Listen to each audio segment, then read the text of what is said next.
This is the island of South Ronaldsay on Orkney. Across the water from here is the home of a woman whose name has become synonymous with the campaign for the legalisation of cannabis. And it's an issue on which she's literally staked her life.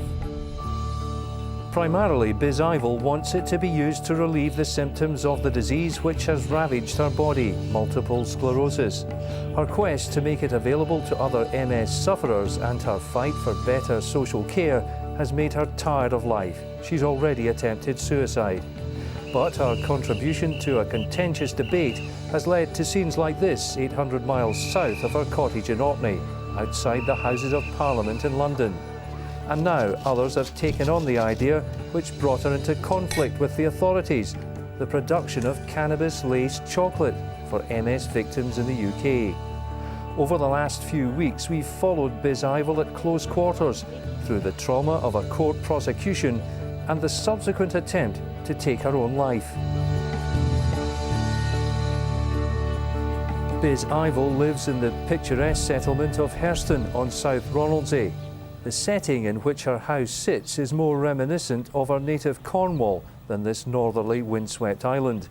But it's to here that the postman has brought mail from far and wide over the past few years. That's because Biz has been championing the use of cannabis for MS sufferers. It's brought her national, if not international, recognition, with hundreds of people contacting her. Right. Oh. She's really popular as usual. No, that was another one with the MS, growing it herself, and she wanted to know. Growing it herself? That's illegal. That's exactly what the problem is for Biz Ivol and others with multiple sclerosis who take cannabis because it makes them feel better. It's against the law. But she's lit up the debate on the medicinal use of the drug. And there should be an immediate amnesty now for people who use cannabis as a medicine. So we're not talking about a drug that doesn't have side effects. It does, and it has some potentially serious side effects, particularly in vulnerable people. Biz Ivol began taking cannabis about 9 years ago to help relieve the symptoms of a relentlessly debilitating neurological disease caused by the body's immune system attacking nerve cells in the brain and spinal cord. For some 4,000 years, there has been anecdotal evidence about the medicinal use of cannabis. As recently as the 1960s, tincture of cannabis was being legally prescribed in the UK, but it was banned as part of a wide-ranging anti-drugs programme of laws. Biz Ivol began to take it when prescribed drugs had failed, some leaving her feeling like a zombie. I'm in pain the whole time, and the only time the pain goes is when I've had cannabis. It doesn't do anything to stop the MS. All it does is make life just a bit easier, alleviating some of the symptoms. I don't know, it just sort of makes the MS bearable. But for Biz Ivol, cannabis has led to trouble with the law. In 1997, she was taken to court after admitting growing cannabis plants and possessing the drug. She was admonished. It was after she began to make chocolates laced with cannabis that her profile really rose. Her house was raided by police in 2001. She had to wait 2 years for the resulting court case, which began in June. She was charged with possessing, producing and supplying cannabis. She'd become a campaigner for the cause, but had already indicated publicly she would commit suicide when the court case was over. It's June the 11th, a week before her trial. She has already ordered 2 coffins for herself. One is made of environmentally friendly cardboard. So I decided to buy my own coffin, because as soon as the court case is done with, then I'm going. I'm fed up with fighting. Wonderful. Perfection, yes. I haven't got any quality of life anymore. I can't go do my garden, and I can't knit, and I can't sew anymore because my hands are dying. I can't read because my eyesight's going. So there's nothing worth staying for on this earth. Her luxuriant garden is her pride and joy. She was an active person, all the lovely plants in this garden, everything. She built the wall, she made the garden, she built the garage. Her life was completely physical and active, and now she simply hasn't got anything to live for. Biz Ivol first began to make cannabis chocolates for fellow Orkney MS sufferer Bill Reeve, whose illness is 10 years further developed than hers. He didn't want to smoke it, hence the alternative.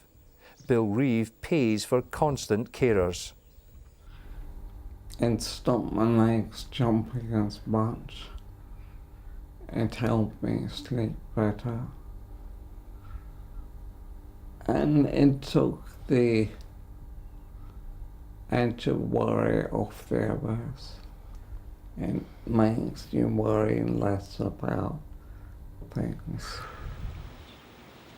It's June the 18th and Biz is due to appear in court.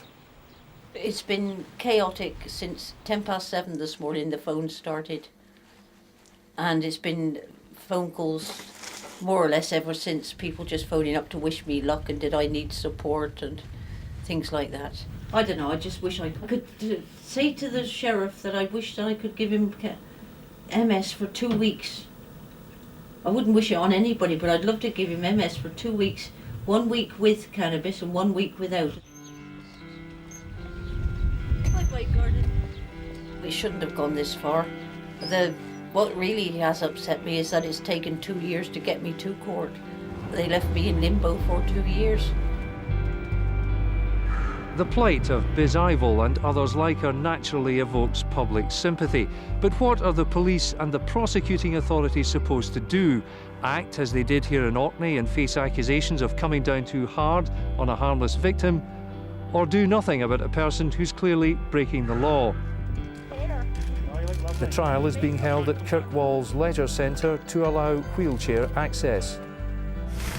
I'm relieved that it's all going to be well started. I don't know if it'll be over and done with today, but I am relieved that it'll be out of the way.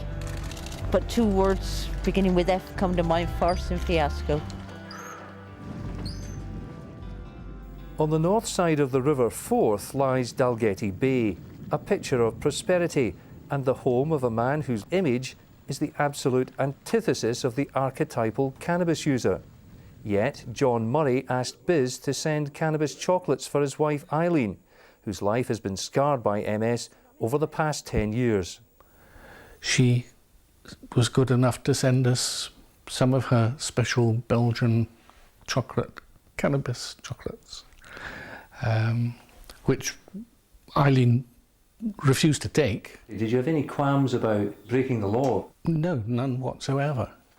It was a matter of necessity, as far as I'm concerned. I can't stand aside and watch my wife in pain. I would do it again. It doesn't matter to me. It's the end is to make sure that my wife is in as comfortable a condition as possible. John Murray gave evidence at Biz's trial, and so did Biz. She actually admitted possessing, producing and supplying cannabis. Asked why she hadn't pled guilty, she said she didn't think she was doing any wrong. One thing they would have noticed today, that I am not a danger to society, am I? The case was adjourned for 2 weeks.